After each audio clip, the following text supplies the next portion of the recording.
ఆ యశోద ఇంట్లో ఒక గమ్మత్తై నిజంగా పోతన గారి భాగవతం చదవాలండి. పోతన భాగవతం, కృష్ణకర్ణామృతం. ఎప్పుడైనా కృష్ణకర్ణామృతం చెప్పి అదృష్టాన్ని ఈశ్వరుడు ఇస్తే ఆనాడు కుదురు గాని కృష్ణలీలలు అందులో ఎలా అనుభవించాడో లీలాశకుడు. సరే, ఒకనాడు నిజంగా పోతన గారి పద్యాలు చదువుతుంటే ఓ పద్యం చదివేసి ఏదో పటికి బెల్లం తినేసినట్టు అలా మనసులో ఏదో ఆనందం కలుగుతుంటే, ఏదో ఉద్విగ్నతతో ఉంటే ఫోను మోగితే మండిపోతుంది. అందుకని చప్పుడు చేయకుండుమని జంకెయునర్చిన నల్గిపోవగా అప్పుడు బారసాచితన ఎర్మిలి విందులు వచ్చిరంచు నవ్వొప్పగ జీరు తల్లి దశ కొత్తిలి కృష్ణుడు రంతు సేయుచున్ ఎప్పటి వచ్చి చంగుడుచు నింపుల యన్ముల గంట మ్రోయగన్.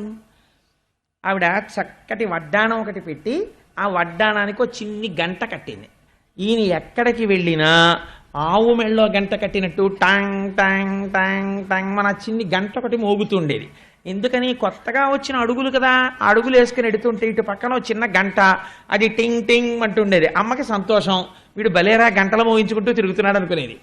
ఒక రోజున అమ్మ ఏదో పనిలో ఉంది, మంచి పనిలో ఉండగా గబగబా వచ్చి ఏదో ఆ కొండో ఏదో కింద పడేశాడు. కింద పడేస్తే కోపం వచ్చి చప్పుడు చేయకుండుమని జంకెయనొచ్చిన అలిగిపోవగా ఆ భుజం గట్టిగా పట్టుకుంది. బుద్ధుందా లేదా నీకు? ఎన్ని మాటలు చెప్పాను. గబగబా పరిగెత్తుకు వచ్చేస్తావు, తగుదునమ్మా అని ఆ కుండలు అవి ముట్టుకుంటావు. చూడు ఎలా పడిపోయింది.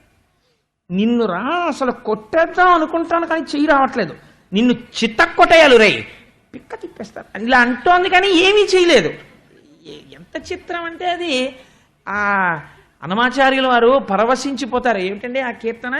ఆ అమ్మవారి ఆ కన్నుల చివర జలధి కన్యాపాంగలలితే క్షణములోన కలసి వెలుగుచునున్న తజ్జలంబితడు జలజాసనుని వదన జలది మధ్యమునందు అలరు వెలువడిన పరమామృతంబితడు ఈతడకిలంబునకు ఈశ్వరుండై సకల లోకములతో పొలయువాడితడు అంటారు కదండి. అదే కదా.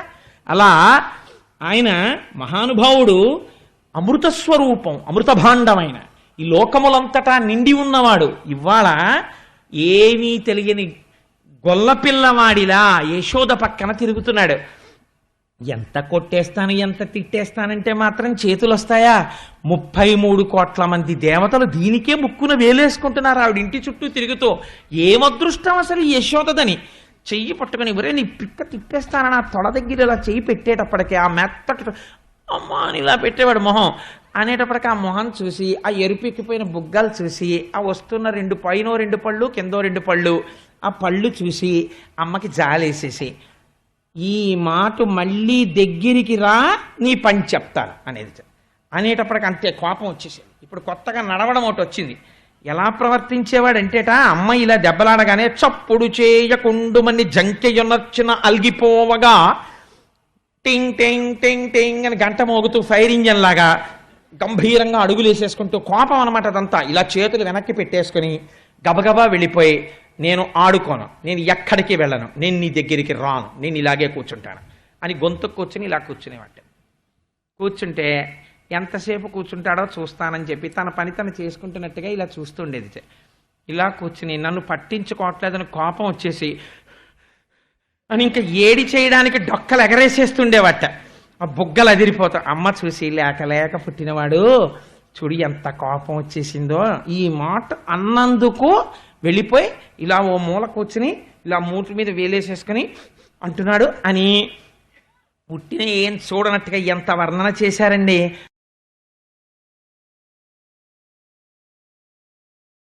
అప్పుడు బారసాచి తన ఎర్మిలి విందుల వచ్చిరంచు ఇలా వెనక్కి తిరిగి కృష్ణుడు అక్కడ ఉన్నాడని చూడనట్టుగా ఉట్టినే కాసేపు అలా ఏదో తిరిగినట్టు తిరిగి ఇలా డబ్బా తీసి ఎడీనా చిన్ని కిట్టయ్యా అని డబ్బా అక్కడ పెట్టేసి ఉట్టినే కావాలని అక్కడ ఉన్నటువంటి ఓ చిన్న ఏదో ఓ చీర ఆరేసి ఉంటే ఆ చీర పక్కకి తీసి ఏడబ్బా నా చిన్ని కృష్ణుడు ఎక్కడికి వెళ్ళిపోయాడు, నా కన్న తండ్రికి నా మీద కోపం రాదే, నేను పిలవగానే వచ్చేస్తాడే, అమ్మంటే వాడికి అంత ఇష్టం, నేను ఏమన్నా పట్టించుకోడు, నాన్న కన్నయ్య అన్నానంటే చాలు ఎక్కడున్నా పరిగెత్తుకు వచ్చేస్తాడు నా తండ్రి, చూడు నేను ఎలా పిలుస్తానో నా చిన్ని నాన్నని అని కళ్ళు మూసుకొని ఇలా చేతులు చాపి పోతన గారు వర్ణిస్తారు.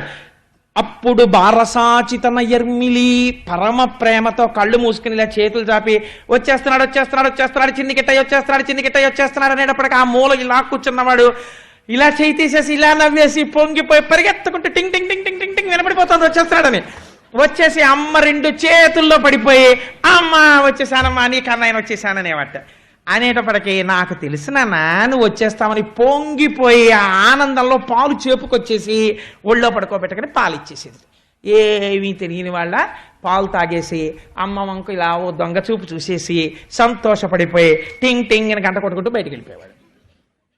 నిజంగా పోతన గారు లైవ్ టెలికాస్ట్ ఇచ్చారని మహానుభావుడు ఎన్ని పద్యాలు రాశారో అలాంటివైనా నిజంగా తరించిపోయారు పోతన గారు. ఆ పోతన గారిని మరిచిపోవడం, కనీసం ఒక్కొక్క ఊళ్ళో ఒక్కొక్క సెంటర్లో పోతన గారి విగ్రహం లేకపోవడం, పోతన గారికి ఒక ఫోటో లేకపోవడం, పిల్లలకి పోతన గారు రాయినా అని చెప్పడానికి ఇళ్లల్లో ఫోటోలు లేని దరిద్రానికి తెలుగు జాతి దిగజారిపోవడం మన దౌర్భాగ్యం.